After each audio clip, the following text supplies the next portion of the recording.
اعوذ باللہ من الشیطان الرجیم بسم اللہ الرحمن الرحیم اللہم صلی علی سیدنا و مولانا محمد النبی الامی وعلی آلہ وسلم تسلیما۔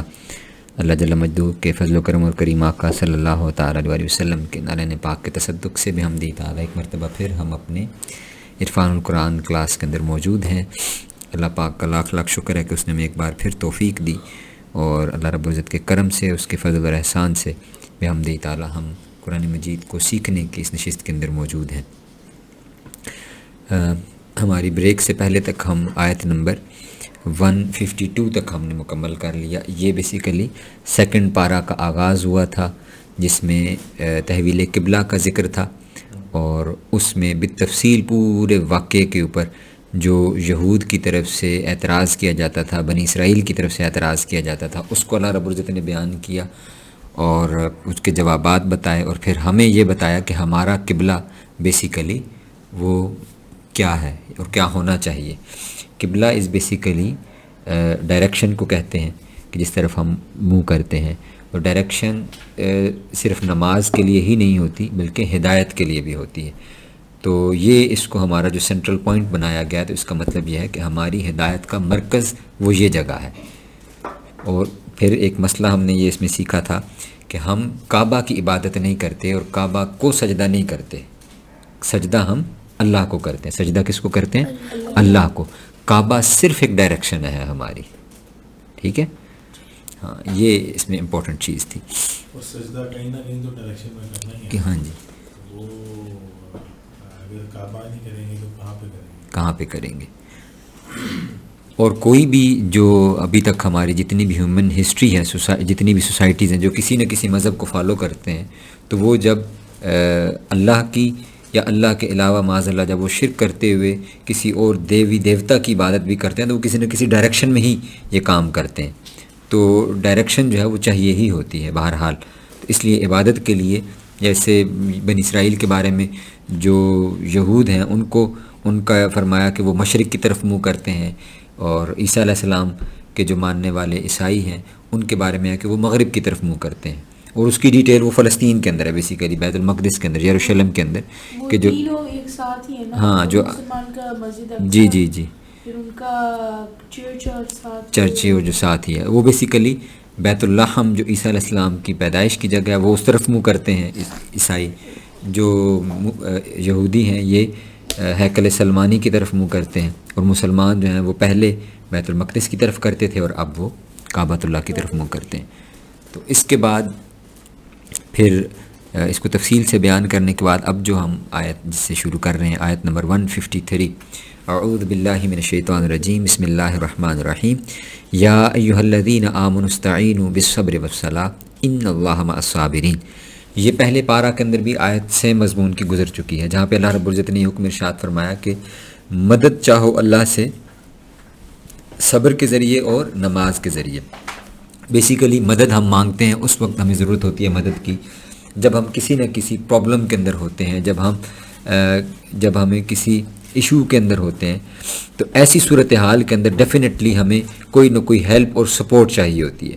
اللہ رب العزت دو چیزیں ہیں کہ جب ہمارے اوپر کبھی ایسی کوئی انسرٹن سچویشن آئے اور ہم کسی اس طرح کی سچویشن میں ہوں، پرابلم کے اندر ہوں اور کسی انسرٹینٹی کے اندر ہوں، تو اس کے لیے فرمایا کہ سب سے پہلی چیز یہ ہے کہ اللہ سے مدد مانگنے کے لیے ضروری ہے کہ انسان اس پر صبر کرے۔ صبر کا معنی یہ ہے کہ ہم اس ایونٹ کے اوپر، اس ہیپننگ کے اوپر اللہ رب العزت کی رضا میں راضی رہیں، اور ہم اس پر واویلا نہ کریں، شور نہ کریں، اس پہ کیا کہتے ہیں گلا شکوہ نہ کریں کہ یہ میرے ساتھ کیا ہوا، یہ ایسا کیوں ہوا۔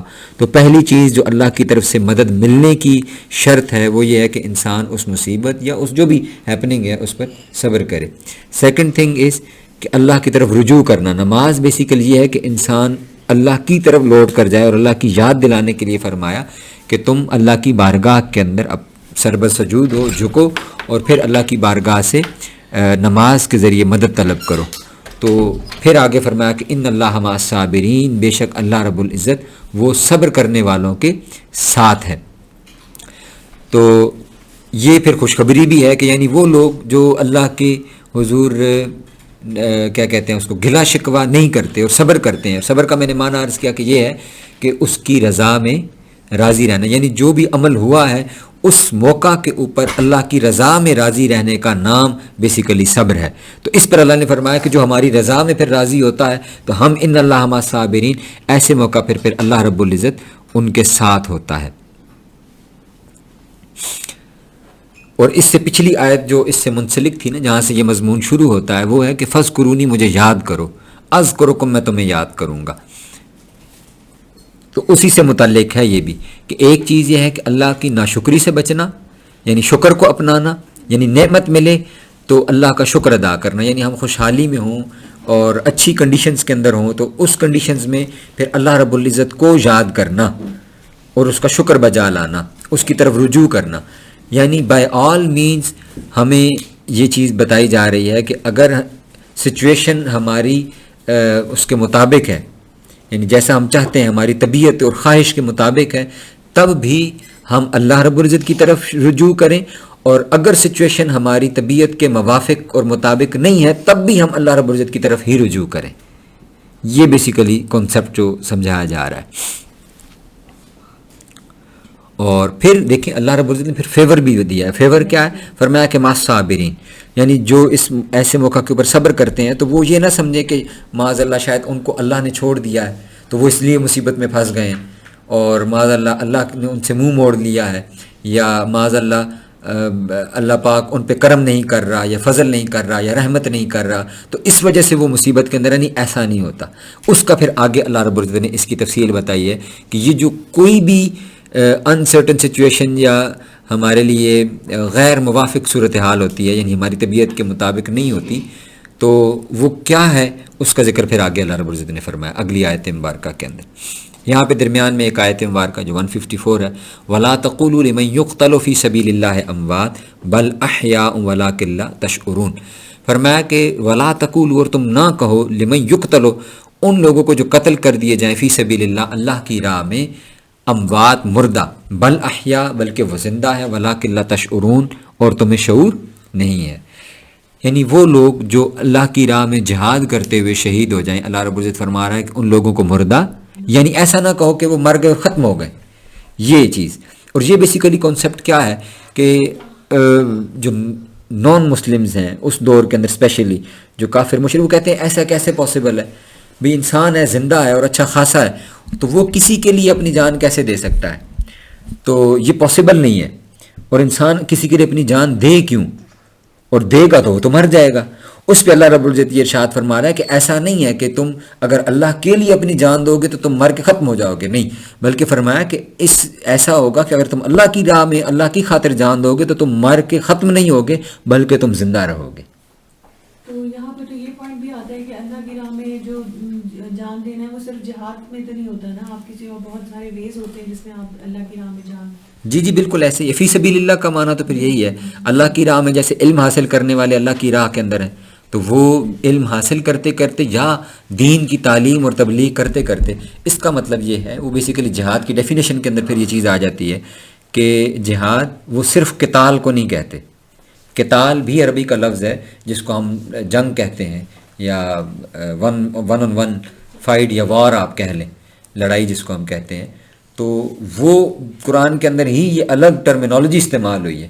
قتال الگ چیز ہے، اور قتال جو ہے یہ بیسیکلی جہاد کے انڈر آتا ہے. جہاد بڑی ڈیفینیشن ہے. جہاد کا صرف معنی قتال نہیں ہے، ٹھیک ہے. جہاد کا معنی ہے کوشش کرنا، اور کوشش کس چیز کے لیے؟ دین کے پھیلانے کی کوشش کرنا، وہ علم کے ذریعے، وہ قلم کے ذریعے، وہ زبان کے ذریعے، وہ تبلیغ کے ذریعے، وہ تدریس کے ذریعے، وہ تعلیم کے ذریعے. تو یہ مختلف اس کی صورتیں ہیں. اس میں سے ایک صورت وہ بذریعہ تلوار یا قتال جس کو ہم کہتے ہیں وہ بھی ہے. اور اس کی بھی ڈیفینیشن یہ ہمیں ذہن میں رکھنی چاہیے کہ یہ بھی جو وار ہے، یہ وار بھی ڈیفینسو وار ہے جو اسلام نے جس کی جو بتایا. ہمارے ہاں اس کو غلط تعبیر کر دیا گیا کہ ہم خدا نخواستہ اسلام اس بات کی تعلیم دیتا ہے کہ ہم انویڈ کر جائیں.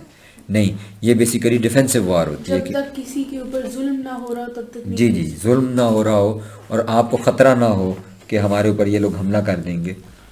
اچھا استاد صاحب، ایک سوال ہے کہ ویسے تو اللہ سبحانہ و تعالیٰ نے قرآن مجید میں ہر جگہ پورا ٹاپک ایک ساتھ ہی ڈسکس کی ہے اور آگے جا کے وہ ٹاپک مزید ڈیٹیل میں کی ہے, مگر یہاں پہ وہ ٹاپک ڈسکس کیے, پھر بیچ میں ایک نیا ٹاپک آیا اور پھر سے وہ ٹاپک انہیں ڈسکس. کون سا والا؟ یہ صبر والا.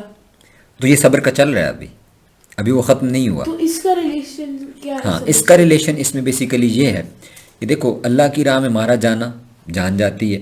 اب جو زندہ ہے, جو تو شہید ہو گیا وہ تو شہید ہو گیا, جو زندہ ہے وہ اس بارے میں سوچے گا کہ میرا بیٹا شہید ہو گیا, میرا بھائی شہید ہو گیا, میرا والد شہید ہو گیا, فوت ہو گیا, وہ تو ختم ہو گیا. تو پیچھے وہ جو پیچھے رہ جانے والے ہیں وہ رونا شروع کر دیں. تو اللہ پاک ان کو ایڈریس کر رہا ہے. دو چیزیں, پہلی چیز ان کو بتائی کہ تم نے صبر کرنا ہے, یعنی اللہ کی رضا میں راضی رہنا ہے. دوسری چیز ان کو پھر یہ بتائی کہ تم نے جو شہید ہو جانے والا ہے اس کو مردہ نہیں سمجھنا. اب اس سے آگے آیت آ رہی ہے اس سے, تو یہ مضمون وہی چل رہا ہے. تو یہ صبر کے ساتھ ساتھ, ہاں یہ صبر, کیونکہ وہ شہید کے ساتھ انہیں پھر وہ ٹاپک, جی یہ اسی تفصیل کے اندر ہی یہ بات چل رہی ہے. اب یہ اس سے اگلی آیت اسی سے ریلیونس ہے.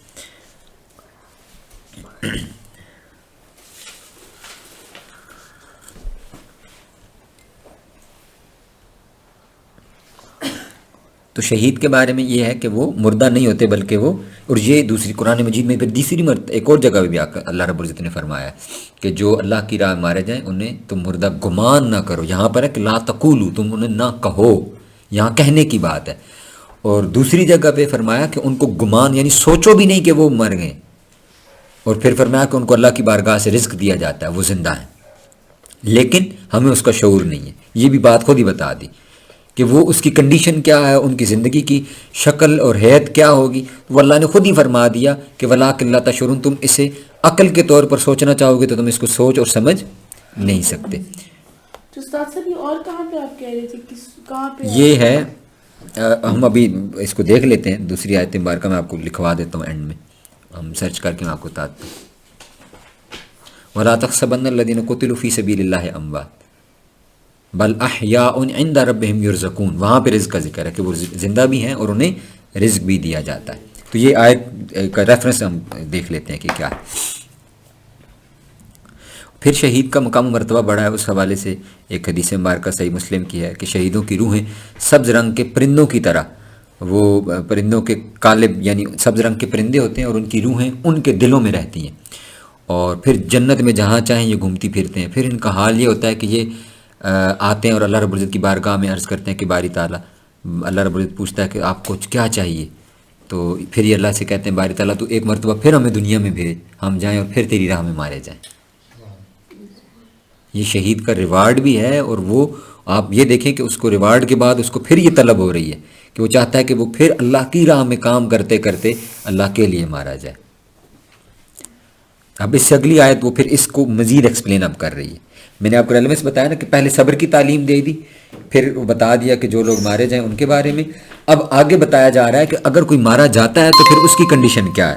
اگر کوئی مارا جاتا ہے اس کے اوپر پھر آگے تفصیل بتائی آیت نمبر 155 کے اندر, وَلَنَبْلُوَنَّكُمْ بِشَيْءٍ مِّنَ الْخَوْفِ وَالْجُوعِ وَنَقْصٍ مِّنَ الْأَمْوَالِ وَالْأَنفُسِ وَالثَّمَرَاتِ وَبَشِّرِ الصَّابِرِينَ. اب یہ جو پہلا ورڈ ہے نا وَلَنَبْلُوَنَّ, اس کو دیکھیں, یہ تاکید کتنی تاکیدیں. اس میں لام شروع کے اندر تاکید کا, واو کا معنی ہے اور, لام تاکید کا, نون جمع متکلم یہ بھی تاکید کا, اور آخر میں نون ہے یہ بھی تاکید کا. تین تاکیدیں جمع کر کے اللہ رب العزت فرما رہا ہے لَنَبْلُوَنَّ, ہم ضرور تمہیں آزمائیں گے. اتنا زور دے کے بات فرما رہے, یعنی جس شخص نے کلمہ پڑھا ہے اور وہ دین اسلام میں داخل ہو گیا ہے, اب وہ یہ مت سمجھے کہ وہ آزمایا نہیں جائے گا, وہ اللہ کی بارگاہ سے آزمایا نہیں, یعنی اس کو پرکھا جائے گا, اس کے ایمان کو چیک ضرور کیا جائے گا. کس طرح چیک کیا جائے گا وہ آگے گن کے بتایا اللہ نے. فرمایا بِشَيْءٍ مِّنَ الْخَوْفِ, ہم اس کو خوف کے ذریعے آزمائیں گے, وَالْجُوعِ, ہم اس کو بھوک کے ذریعے آزمائیں گے, وَنَقْصٍ مِّنَ الْأَمْوَالِ, ہم مالوں کے نقصان سے اس کو آزمائیں گے, وَالْأَنفُسِ, اور جان کے نقصان سے اس کو آزمائیں گے, وَالثَّمَرَاتِ, اور پھلوں اور کھیتیوں کے نقصان سے اس کو آزمائیں گے, وَبَشِّرِ الصَّابِرِينَ, لیکن خوشخبری کن لوگوں کے لیے, وہ صبر کرنے والوں کے لیے. It is basically Allah Rabbul Izzat is saying اس سے پیچھے والی بات کچھ کلیئر ہوئی ہے یا وہ بھی بالکل؟ ہاں، تو ان دس ویری پرٹیکولر آیا مبارکہ اللہ رب العزت سے that we will surely we will examine you, we will put you in a certain exam, in an examination, in a test. We will surely put you. And whom Allah Rabbul Izzat will do this? Whoever the person who has accepted Islam and who claims that I am a Muslim and I give the shahada that Allah Almighty is the oneness of Allah Rabbul Izzat and Aqal Islam is the last prophet of Allah Rabbul Izzat. So one who is giving the shahada of this, so he will have to pass a test. He will have to pass a test. And what is the test basically? Allah Rabbul Izzat has counted certain things. That first thing is min al khawf. Khawf is fear. Fear of anything. Fear of the things that you may lose something. That is a fear. So you would be examined or tested in this way. Or the fear that some will get over to you or invade you. Yani an outsider will come onto you. So this could be a fear as a whole nation. And as an individual, fear of anything. Fear min al khawf wal ju, bhook.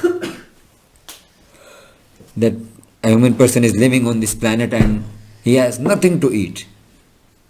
Nothing to eat. So he might be tested like this. He don't have such resources to get something for his food. He might be tested in a way. وَنَقْسِم مِّنَ الْأَمْوَالِ. The loss in his business or in his earnings in any way. He might be doing job, so he might get cut on his salary, or any uncertain thing happen to him. So he might get fear of losing his money. And then anfus, nafs, jaan, by himself, losing himself, may got died, or someone, the person he loves, we love someone, and he might got died.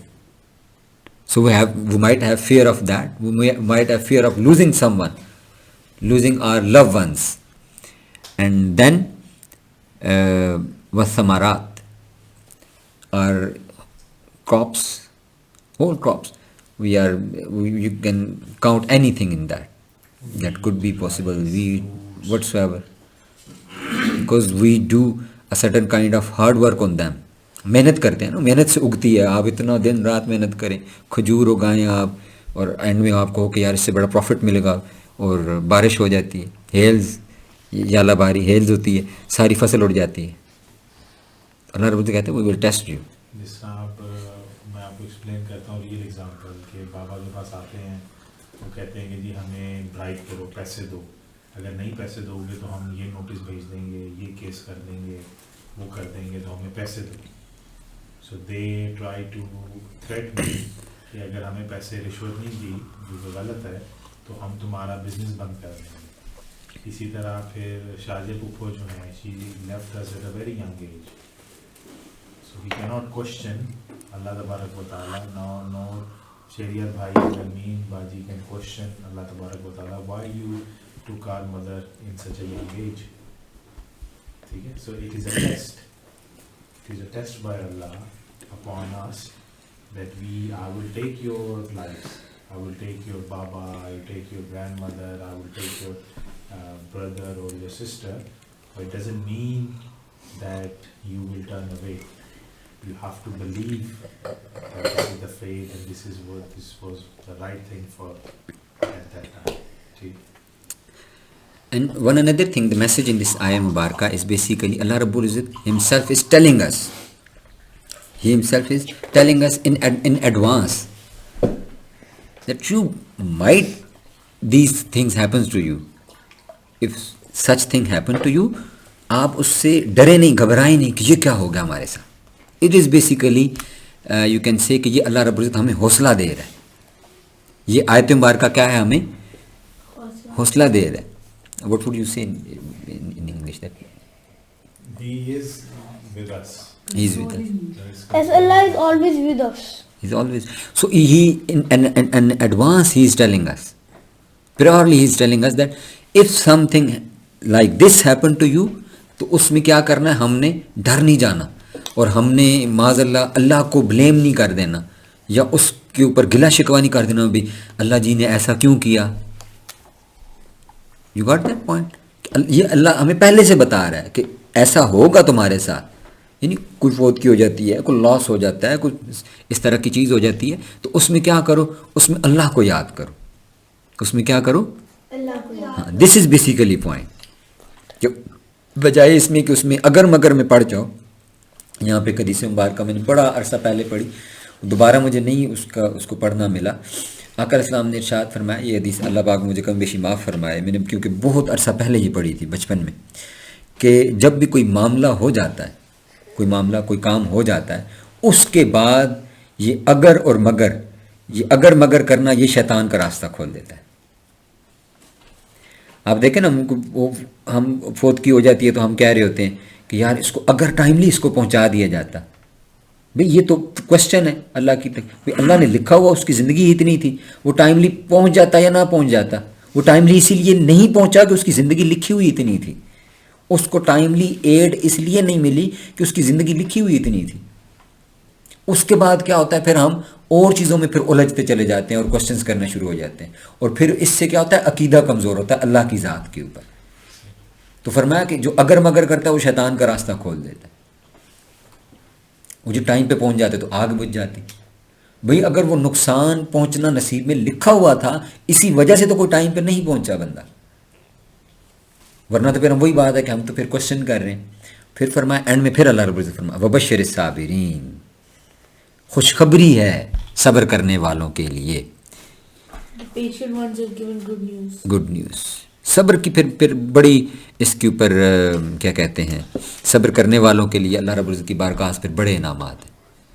حضرت ایوب علیہ السلام کا صبر مشہور ہے قرآن مجید میں, صبر کی وجہ سے پورے ان کا ذکر کیا گیا کہ وہ بیمار ہوئے, بڑے امیر تھے, اولاد بھی تھی, سب کچھ تھا, لیکن بیمار ہوئے تو سب کچھ جاتا رہا, صحت چلی گئی, بیوی بچے چلے گئے, اور ساری اولاد چلی گئی, مال و دولت چلا گیا, صرف ایک بیوی تھی اور خود تھے جو بیٹھ کے اللہ کو یاد کرتے تھے. اور پھر وہ بشر صابرین, اور اللہ کی طرف رجوع کرنا ان کے واقعہ کے اندر کیا ہے, اس کو صوفیاء نے نقل کیا کہ جب صحت مند ہوئے تو تفاسیر میں آتا ہے کہ جب صحت مند ہوئے تو اللہ رب العزت نے پوچھا کہ ایوب اب بتاؤ کیا حال ہے. فرماتے نہیں باری تعالیٰ وہ پہلے والا حال بہتر تھا. فرمایا کیوں؟ فرمایا باری تعالیٰ اس لیے, اب سننا, فرمایا کہ باری تعالیٰ اس لیے کہ جب بیمار تھا تو تھے تو اللہ کے نبی, تو فرمایا کہ باری تعالیٰ تو صبح کو بھی اور شام کو بھی 2 مرتبہ تو پوچھتا تھا ایوب کیا حال ہے. تو اب صحت مند ہو گیا تو باری تعالیٰ اب تو مجھ سے وہ نہیں پوچھتا, تو اب تیری آواز وہ والی آنا بند ہو گئی ہے.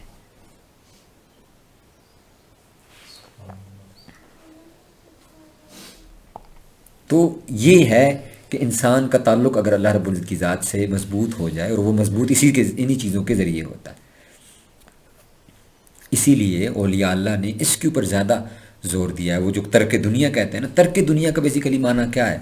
ترک دنیا کا معنی یہ نہیں ہے کہ دنیا چھوڑ کے انسان جنگلوں میں چلا جائے. ترک دنیا کا معنی یہ ہے کہ دل کے اندر دنیا کی محبت نہ ہو, یعنی دنیا اگر دنیا کا مال دولت منصب عہدہ یہ چیزیں چلی بھی جائیں تو انسان کو فرق نہ پڑے, اور وہ اللہ کی طرف اس کا رجوع ہے.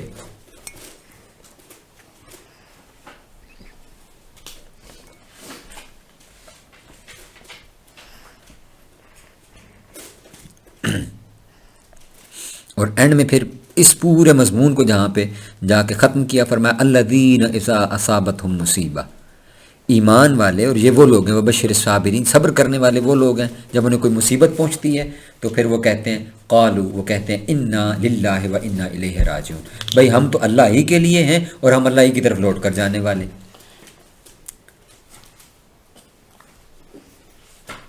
تو یعنی کیا مطلب ہے اس کا؟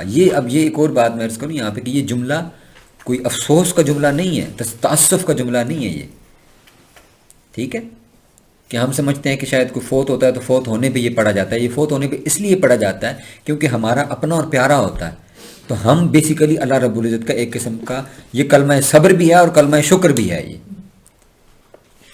یہ کلمہ صبر بھی اور کلمہ شکر بھی ہے کہ باری تعالیٰ ہم یعنی تیرا ہی چیز تھی، تو نے لے لی تب بھی، اور اگر نہ لیتا تب بھی تیری ہی تھی، تو نے ہی دی تھی، اور ہم یہ کیا، ہم بھی تیری طرف لوٹ کرانے والے ہیں. یعنی کوئی جان چلی گئی، کوئی مصیبت آ گئی، کوئی مال چلا گیا، کچھ بھی ہوا، اس کی ہم نے اگزامپل ایک دفعہ پہلے بھی وہ پڑھی تھی. ایک صحابی تھے، ان کا بچہ بیمار تھا تو وہ فوت ہو گیا. وہ صحابی واپس آئے تو ان کی بیوی نے کیا کیا کہ اس کے اوپر کپڑا ڈال کے رکھ دیا اس کو.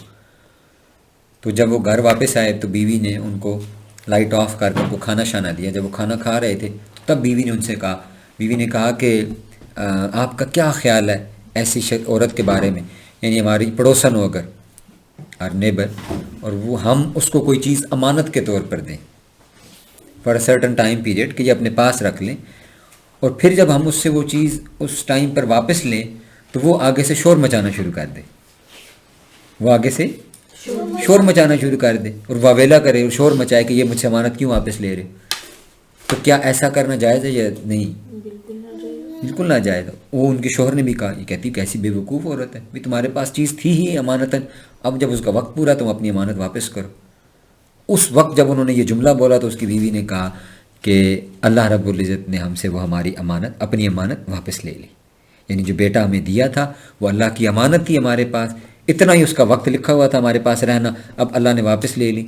تو تاکہ اس نے دیکھا کہ میرے شوہر کا کیا وہ غمگین ہوتا ہے، غم زدہ ہوتا ہے، اس پر یہ کیا ری ایکشن دیتا ہے. لیکن اس نے بھی وہی بات کی جو اس کی بیوی نے، اس نے کہا بلا شبہ، اس نے پھر یہی آگے سے انا للہ و انا الیہ راجعون، یعنی اللہ ہی کا دی ہوئی تھی چیز، اور اللہ نے اگر ہم سے واپس لے لیا تو ہم اس کی رضا میں راضی ہیں.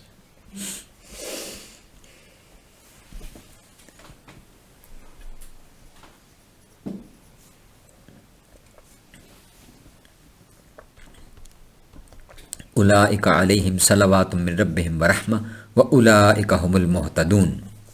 یہاں پہ اب 3 انعام اللہ رب العزت نے پھر گنوائے. اولئک یہی وہ لوگ ہیں، یعنی یہ جو پچھلی ساری باتیں گنوا دیں کہ جو صبر کرتے ہیں، نماز کے ذریعے مدد مانگتے ہیں، پھر اللہ کی طرف سے جو کوئی آزمائش ہو اس پر صبر کریں، اور یہ کہیں کہ ہم تو اللہ ہی کے لیے اور اسی کی طرف لوٹ کر جانے والے ہیں. جو یہ سارا کام کرتے ہیں ان لوگوں کے لیے کیا ہے؟ فرمایا ان پر صلوات، یعنی اللہ ان پر صلات رحمت بھیجتا ہے، عنایت کرتا ہے، ورحمہ اور اللہ کی طرف سے ان پر رحمت ہے، وہم المہتدون اور ہدایت بھی اللہ ایسے ہی لوگوں کو دیتا ہے سیدھے راستے کی طرف.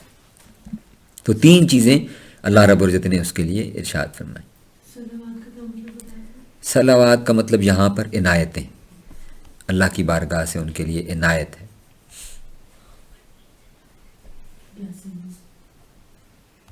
blessings of اللہ رب العزت.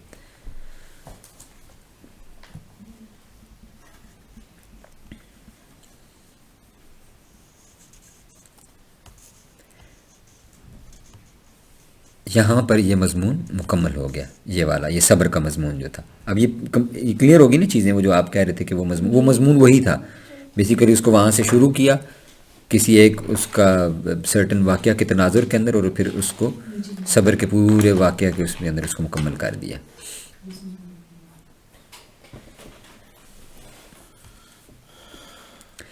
آگے پھر فرمایا ان الصفا والمروہ من شعائر اللہ، بے شک صفا اور مروہ یہ اللہ کی نشانیوں میں سے ہے. فمن حج البیت او اعتمر، پس جو اللہ کے گھر کا حج کرے یا عمرہ کرے تو فلا جناح علیہ، اس پر گناہ نہیں ہے کہ ان یطوف بہما، وہ ان دونوں کا یعنی صفا اور مروہ یہ 2 پہاڑیاں ہیں، ان کا طواف کرے. ومن تطوع خیرا فإن اللہ شاکر علیم، اور پس جو یہ کام خوشی سے کرے گا تو اس کے لیے خیر ہے، یہ نیک کام ہے. تو اللہ رب العزت جو کام یہ خوشی سے یہ نیک کام کرے گا، فإن اللہ شاکر علیم، تو اللہ رب العزت قدر شناس ہے، علیم اور خوب جاننے والا ہے. تو کہہ رہے عمرہ میں جو صفا اور مروہ جو صحیح کرتے یہ بہت اچھا ہے. اور ہاں یہ مسنون ہے، عقل یہ عمرہ کے دوران صفا و مروہ کرنا یہ کیا ہے؟ مسنون ہے. یہ مسنون رن کرتے تھے، پھر واک کرتے تھے، پھر رن کرتے تھے، یہ وہ والی جگہ. اب یہاں پہ جو امپورٹنٹ بات ہے وہ دیکھیں کیا ہے. اللہ رب العزت نے فرمایا پہاڑی ہیں، 2 پہاڑ ہیں، جسٹ 2 پہاڑ ہیں، آپ ان کو دیکھیں تو وہ جس بھی کلر کے ہیں وہ براؤن سے کلر کے، ان کی تھوڑی تھوڑی سی وہ ابھی اویلیبل ہیں. ہاں جی. تو 2 پہاڑ ہیں. تو اللہ رب العزت کہہ رہا ہے من شعائر اللہ، یہ میری نشانیاں ہیں. پہاڑ اللہ کی نشانیاں کیسے ہیں؟ جس بیکاز کہ سیدہ ہاجرہ سلام اللہ علیہ ایک انسیڈنٹ اس کے ساتھ جڑا ہوا ہے. اللہ کے نیک بندوں کا کیا ہے؟ انسیڈنٹ اس پہاڑ کے ساتھ ایسوسیٹڈ ہے. یہ جو لوگ ہمیں کلیم کرتے ہیں اور کہتے ہیں کہ اولیاء اللہ سے منسوب چیزیں ہیں، تو ہم ان کو کیوں بہت زیادہ ان کی کیئر کرتے ہیں اور ان سے کہتے ہیں کہ برکت ہوتی ہے، ان سے فیض ہوتا ہے. تو اس آیت مبارکہ سے یہ پتہ چل رہا ہے کہ اللہ کے نیک بندوں سے جو چیزیں منسوب ہوتی ہیں بیسیکلی وہ اللہ کی نشانیاں ہوتی ہیں. اب سیدہ حاجرہ سلام اللہ علیہ تو اپنی ضرورت کے تحت وہاں پر دوڑی تھی نا، کہ اسماعیل علیہ السلام کا پانی ڈھونڈنے کے لیے وہ جاتی تھی پانی دیکھنے کے لیے، تو پہاڑ صفا کی طرف سے چل کے مروہ کے اوپر پہنچتی تھی، تو مروہ سے واپسی پر اپنے بیٹے کو دیکھنے کے لیے آتی تھی. تو یہ کام انہوں نے اس طرح آتے جاتے ہوئے ٹوٹل 7 مرتبہ کیا. اسی کو اللہ نے عبادت بنا دیا.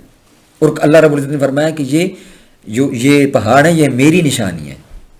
وہ نشانی تو ان کی تھی بھی جو جنہوں نے یہ کام کیا تھا، سیدہ ہاجرہ سلام اللہ علیہ. لیکن وہ سیدہ ہاجرہ جو ہیں وہ اللہ کی نبیہ بھی نہیں ہیں، عورت نبی نہیں ہوتی، وہ تو اللہ کی ولیہ ہیں. تو اللہ کے ولی کے دوڑنے کی وجہ سے ان 2 پہاڑوں کو یہ اہمیت حاصل ہو گئی کہ یہ ارکان بن گئے، مناسک بن گئے اس وقت حج اور عمرہ کے. پھر شاعر اللہ کی تعظیم، یہ پورا ایک چیپٹر ہے الگ دین کے اندر، اسلام کے اندر. بلکہ حج تو ہے ہی صرف شاعر اللہ کی تعظیم کا نام. یعنی حجر اسود سے یہ کام شروع ہوتا ہے، خانہ کعبہ کے طواف ہے، یہ بھی حضرت ابراہیم علیہ السلام کی یاد میں. پھر میدان عرفات میں جا کر چند لمحے رکنا ہے، یہ بھی حضرت آدم علیہ السلام کی یاد میں. پھر اسی طرح مزدلفہ میں قیام کرنا، پھر اسی طرح مینا میں آ کے قیام کرنا اور شیطانوں کو کنکریاں مارنا. تو یہ حضرت ابراہیم علیہ السلام کی یاد کے اندر یہ سارا کام. تو یعنی پورے کا پورا یہ چلنا پھرنا. اب بظاہر اس میں دیکھیں تو کوئی اچھا اس میں یہ بھی نہیں ہے لازم کہ انسان کوئی خاص قسم کی اس میں کلمات پڑھے. جیسے نماز ہے نا، تو نماز میں ہم تلاوت کرتے ہیں، تسبیحات پڑھتے ہیں. اس پورے کام میں آپ ایک تسبیح بھی نہ پڑھیں، آپ کی عبادت ہو جائے گی. اس پورے کام میں اٹ سیلف عبادت یہ ہے کہ یہ کام کرنا، یعنی اٹ سیلف طواف کرنا، چکر لگانا عبادت ہے. اٹ سیلف صفا مروہ کی صحیح کرنا یہ عبادت ہے. وہاں عرفات تک چل کے جانا یہ عبادت ہے. مزدلفہ آنا یہ عبادت ہے. مینا میں قیام کرنا یہ عبادت ہے. پتھر مارنا یہ عبادت ہے. میں کہیں پڑھ رہا تھا، وہ کہہ رہے تھے کہ یہ جو پورا ڈیوریشن ہے جی حج کا، اس میں جو کھانا بھی آپ کھا رہے ہیں وہ بھی عبادت ہے، کیونکہ جب تک آپ اس پورے پروسیس کے اندر انوالو ہیں، ہر چیز عبادت ہے. بالکل ایسی.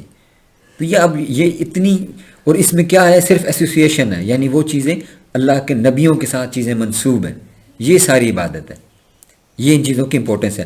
ہاں جو بات میں کرنے لگا تھا یہاں پہ کہ شعائر اللہ کی تعظیم، فرمایا کہ ومن یعظم شعائر اللہ، جو اللہ کی جو شاعر اللہ کی نشانیوں کی تعظیم کرتے ہیں. قرآن مجید میں دوسری جگہ اللہ رب العزت نے ارشاد فرمایا کہ ان کو تقویٰ حاصل ہوتا ہے. ان کو کیا حاصل ہوتا ہے؟ تقویٰ. تو ایک تقویٰ یہ ہے کہ آپ عبادت کر کے اور اللہ خدا خوفی کے ذریعے تقویٰ حاصل کرتے ہیں، یعنی محنت اور ریاضت کرتے ہیں. اور ایک تقویٰ وہ اللہ کی نشانیوں کی تعظیم کر کے، یعنی صرف جن چیزوں کو شاعر اللہ، ان میں کیا ہے، وہ قربانی کے جانور بھی شاعر اللہ ہیں. قربانی کے جانوروں کو بھی شاعر اللہ کہا جاتا ہے کہ یہ بھی اللہ کی نشانیاں ہیں. تو صرف شاعر اللہ کی تعظیم کرنے سے بھی انسان کو تقویٰ نصیب ہوتا ہے. اور ایک سٹیپ پھر اس سے اوپر ہے، اور وہ صحابہ کرام کو اللہ رب العزت نے فرمایا کہ اولئک الذین امتحن اللہ قلوبہم للتقویٰ، کہ یہ وہ خاص لوگ ہیں اللہ کے کہ جن کے دلوں کو اللہ نے تقویٰ کے لیے چن لیا. اور وہ بھی کیوں؟ آقا علیہ السلام کی ذات کا ادب کرنے کی وجہ سے، حضور کی بارگاہ کی تعظیم کرنے کی. یہ سورہ حجرات میں فرمایا. استاد صاحب کہ میں نے پڑھا تھا کہ کعبۃ اللہ جو ہے وہ حضرت ابراہیم کے بنانے کے کنسٹرکشن سے پہلے جو ہے وہ پہلے بھی بنا تھا. جی ایسے آدم کے وقت میں بھی یہ حضرت آدم علیہ السلام سے بھی پہلے بنا ہوا تھا. جنہوں نے اس کی سب سے پہلے تعمیر کی. انسانوں کے بننے سے، انسان تو آدم علیہ السلام ہے نا، تو آدم علیہ السلام سے پہلے جنہوں نے اس کو بنایا، پھر اس کے نشان ختم ہوئے، پھر آدم علیہ السلام آئے، پھر انہوں نے اس کی تعمیر کی.